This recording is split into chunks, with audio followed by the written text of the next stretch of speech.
হয় I feel a little crushed.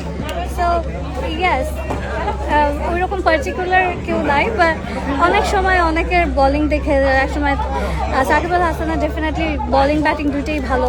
আবার এক একজনের ধরেন যে যেরকম আমি তাসকিনের বোলিং দেখে এক সময় ক্রাশ খাইছিলাম, সাব্বিরের চোখ দেখে ক্রাশ খাইছিলাম, রুবেলের বোলিং দেখে ক্রাশ খেয়েছে। সো এটা অ্যাকচুয়ালি ডিপেন্ড করে, যখন আমি দেখি যে আমরা দেখি যে কেউ কোনো একজন প্লেয়ার আমাদের টিমকে জিতাচ্ছে, বাংলাদেশকে জিতাচ্ছে, তখন তাদের ভালো খেলা দেখে আমাদের খুশি লাগে, তখন ওই মোমেন্টের জন্য একটু হালকা পাতলা ক্লাস খেয়ে থাকি। আমরা যদি মজার ছিল সোজা সাপটা বলি, খেলা দেখে কারো প্রেমে পড়েছিলেন?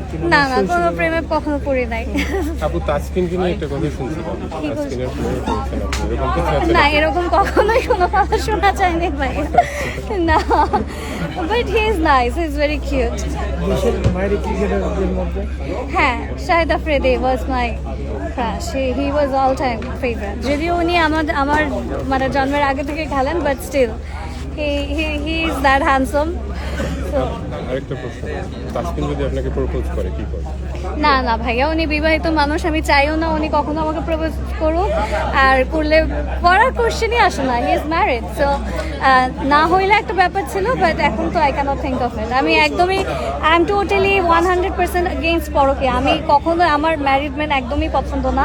ইভেন ফর ফ্রেন্ডশিপ আমি যদি দেখি কেউ married, I avoid that person. আমি কখনোই বিবাহিত পুরুষ পছন্দ করি না, একদম না, zero interest on married man. এই জন্য মেয়েরা অনেক আমাকে নিয়ে ট্রাস্ট করতে পারে, সাথে থাকতে পারে, that I will never take their man.